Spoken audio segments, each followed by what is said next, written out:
The film commences with the bustling streets of Bogota as Mike Milch, an employee at Belko Industries, navigates his way to work. Along the way, a street vendor selling handmade dolls intercepts him. To dismiss the vendor, Mike purchases one of the dolls.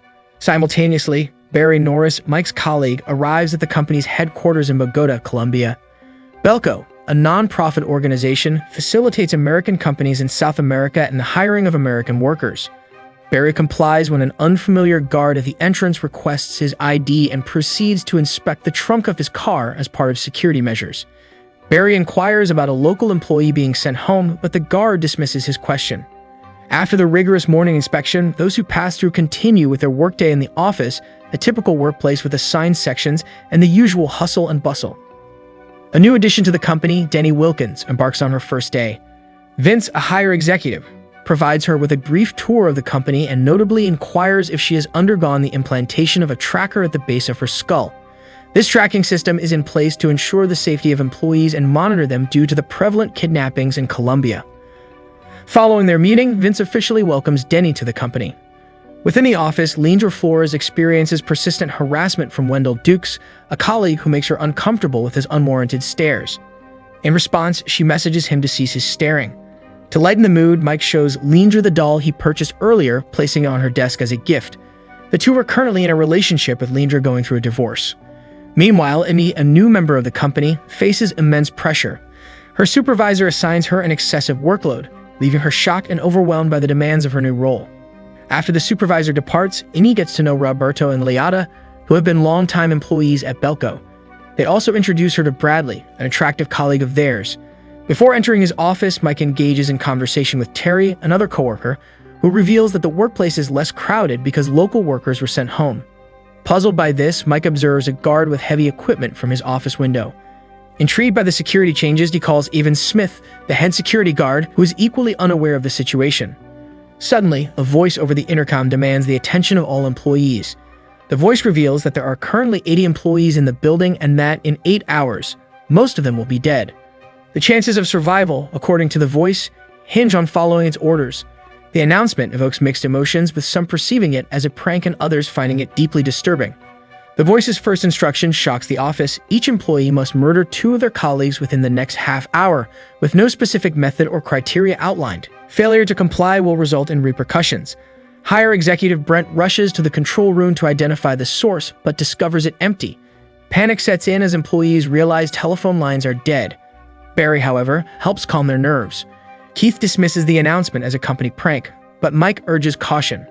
As an employee heads for the elevator, Mike redirects her to the stairs for safety. Panic intensifies as metal enclosures envelop the building, blocking sunlight. The once vibrant office now resembles more of a prison than a workspace. Employees gather in the lobby, directing complaints and blame toward Evan, who insists he's as clueless as they are in the face of the unfolding chaos. 2 maintenance men, Bud and Lonnie, join the gathering in the lobby. Mike approaches them, inquiring about the possibility of cutting through the metal enclosures. They agree to give it a try. Meanwhile, Barry enters the lobby, attempting to reassure everyone by suggesting that the building is safe and someone is merely playing a prank. Keith and his friends head to the roof to learn more, encountering Marty and his friend, who seem unfazed by the situation. Leandra warns them about potential consequences, while Keith observes the isolated surroundings of the building surrounded by greenery and animals. In the lobby, Bud and Lonnie attempt to melt the metal, but their efforts prove futile. They struggle to identify the type of metal used. Mike shares his concerns with Barry and Wendell, expressing the belief that the situation is not a prank but a dangerous setup. He points to the lack of cell signal, the metal walls, and the presence of new guards as signs of foul play. Barry dismisses these thoughts, fearing they would cause unnecessary panic. On the rooftop, the group tries to get the attention of a guard near the entrance, seeking help. However, the guard remains indifferent, sipping his drink ominously. Marty suggests that it might be a psychological test by the company. As he speaks, one of his friends experiences a sudden painful sensation in her head, resulting in a fatal explosion. The shocking sight induces panic, and Marty realizes the gravity of the situation. In the lobby, another employee explodes, prompting someone to shout about being shot at. Unharmed employees take cover, some even using the elevator in a misguided attempt to find safety. Perplexed by the events, Barry examines one of the deceased bodies and discovers that bullets are not the cause of death. Instead, internal explosions are responsible. Mike theorizes that the trackers implanted in their heads might be explosives used for control. Mike rushes to the bathroom, attempting to cut out the tracker with a box cutter. However, the voice interrupts, threatening to detonate it if he persists. Leandra pleads with him to stop, and at the last moment, Mike relents. Peggy, Mike's secretary, stitches up his wounds. Meanwhile, Wendell follows Leandra to the kitchen, continuing his predatory behavior. Annoyed, she walks away and hides in a room. Terry and another employee discover hidden cameras in the frame and ceiling, realizing they've been under surveillance long before the current events. Evan, visibly concerned, sits in the lobby. Barry approaches him, offering water and attempting to persuade Evan to hand over the keys to the armory where guards store weapons. Aware of Barry's intentions, Evan refuses, denying him access despite his superior position. In the basement, Denny hides as Bud and Lonnie conduct further inspections. The voice communicates through the intercom, emphasizing the seriousness of the situation and warning against dismantling cameras or removing trackers. Breaking the rules, it declares, will result in immediate death. 76 employees remain alive, and the voice demands that 30 must be killed within 2 hours or 60 will die. Panic ensues as everyone grapples with the ominous ultimatum. In the basement, Lonnie becomes paranoid and pushes Bud away, fearing harm. Wendell gathers sharp weapons in the company kitchen, causing a commotion. Barry enters, attempting to control the situation, but the tension persists. In the basement, Lonnie, overwhelmed by fear, reacts violently to Bud's attempt to reassure him. Lonnie strikes Bud in the head with a wrench, causing a fatal injury and leaving a massive dent. Gradually, Dennis inadvertently witnesses the murder of Bud as Lonnie weeps in regret beside him. Discovering her presence, Lonnie attempts to silence her from revealing the truth. In an act of self-defense, Denny kicks herself back, unintentionally causing Lonnie to hit his head on a metal bar, resulting in his death. Horrified, Denny flees the scene, grappling with the realization of her actions. Multiple employees argue about the course of action in the cafeteria, leading to a split into two factions. Mike advocates against killing, while Barry, supported by Terry, Antonio, and Bradley, aims to follow the directions to avoid detonation. The latter group uses a blowtorch to access weapons from the armory. Mike, Leandra, and Evan try to stop them, but Evan's reluctance allows the plan to proceed. Mike takes Evan's gun and shoots the blowtorch tank before leaving with Leandra and Evan. This triggers the group to seek vengeance against Mike. In a race against time, Mike's group attempts to hang banners from the roof to alert people outside about the hostage situation. Guards at the entrance shoot at them, injuring Keith in the process. The voice warns them to stop or face detonation. Determined, Mike continues until restrained by others, leading to their eventual retreat. Mike speculates that the government might be involved, but Leandra dismisses the idea. As they descend, Mary's group ambushes them in the stairway, pushing Mike and killing Evan. They seize Evan's keys to the armory, gather weapons, and carl people into a common area. Employees hiding in the basement, even Bradley, capture Denny, but he allows her to stay hidden out of sympathy.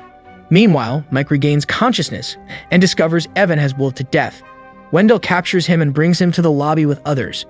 Barry and his group begin sorting people based on whether they have children or are over 60. Fear permeates the room. Terry attempts to reason with Barry, but he remains resolute in killing 30 people before the looming deadline of 20 minutes. Barry randomly selects individuals for execution, and when one man resists, Wendell shoots him 3 times, causing a commotion. Hearing the noise from the lobby, Danny decides to intervene and heads towards the staircase leading to the chaos. Observing the dire situation upstairs, she retreats to the basement, her refuge. Barry singles out Mike to be among those executed. Just as Mike is about to be shot, Denny shuts down the power, plunging the room into darkness. Chaos ensues as Barry's group fires blindly, killing several more inside an elevator. Roberta spots Denny alone and they decide to team up. The building descends into utter turmoil as everyone fights desperately for survival. In the basement, Bradley is overwhelmed by a group of workers, and Antonio is stabbed by Peggy in a brawl near the staircase. The voice announces that only 29 people are killed, leaving them 1 life short. In 2 minutes, 30 more will die. Barry's group searches for one more victim, while Terry, unaware, looks for someone to shoot. Leandra hides under a table, cutting Terry's leg when he passes. Tempted to beat him to death, she relents upon his pleas. However, the voice declares time is up and 31 employees will be eliminated. Leandra witnesses Terry explode, followed by others, leaving the survivors in fear and uncertainty. In a control room, an operator determines fates with a single button. Marty, claiming everything's a product of his imagination, stands still and cries. After the random selection, the explosions cease and the voice announces the last stage of the game. The one who has killed the most people will be allowed to live, adding a grim dimension to the already horrific ordeal. The grim tally is announced: Barry with 11 kills, Wendell with 7, and Vince and Denny with 1 each. Barry's group intensifies their hunt, targeting more employees for elimination. In a chilling display of ruthlessness, Barry rejects his secretary's plea for mercy, raking her neck without wasting a bullet. Entering the elevator where Denny and Roberto hide, Barry shoots in their direction. Denny manages to escape, but Roberto is tragically crushed to death as the elevator malfunctions. Leandra discovers Barry's group collecting unexploded trackers to blow up a wall. She decides to cooperate, using an intercom to signal Mike, who is hiding in a locked office, to come to her aid. Mike, accompanied by Liesel, a cafeteria lady, responds to the call. Leandra witnesses Wendell butchering an employee, prompting her to take action and kill him, putting an end to months of harassment. Unfortunately, Marty and his friend get shot in the process. Leandra manages to grab an axe and brutally kills Wendell, leaving the final 6 survivors: Vince, Mike, Barry, Denny, Leandra, and Liesel. Upon reuniting with Mike, Leandra shows him the explosives collected by Marty. However, Liesel is unexpectedly burned to death when Vince throws a bottle of lit gasoline on her. Chased by 2 men, Mike and Leandra attempt to escape, but Leandra gets shot in the process. Barry shoots Vince and Denny, who just emerges from the elevator shaft. With her dying breath, Leandra declares her love for Mike. He brings her to an empty room where she falls unconscious, sending Mike into a fit of rage. A brutal fight ensues between Mike and Barry, with Barry initially gaining the upper hand. After a fierce struggle, Mike manages to fend off Barry using a tape dispenser, ultimately bludgeoning him to a gruesome death. Looking at Barry with intense hatred, Mike lands the final hits, emerging as the sole survivor. The voice declares him the winner, and 2 guards escort him out. As the building is unsealed, Mike's body begins to give in, but the guards force him into a hangar adjacent to the building. In the hangar, he confronts the owner of the voice, who reveals they are part of an international organization studying human behavior without conventional constraints. Mike undergoes interviews about his emotional and mental state. Post-experiment, he notices a panel of switches corresponding to the 80 employees.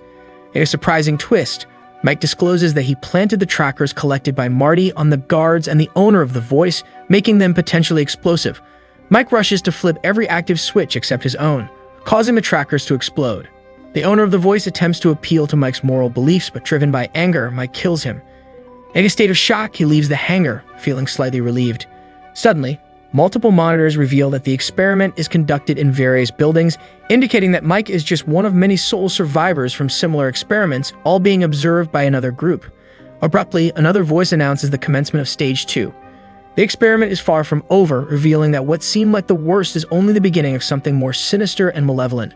Subscribe to watch more videos like this. Turn on notifications and leave a like, it really helps the channel out. Also check out our other videos.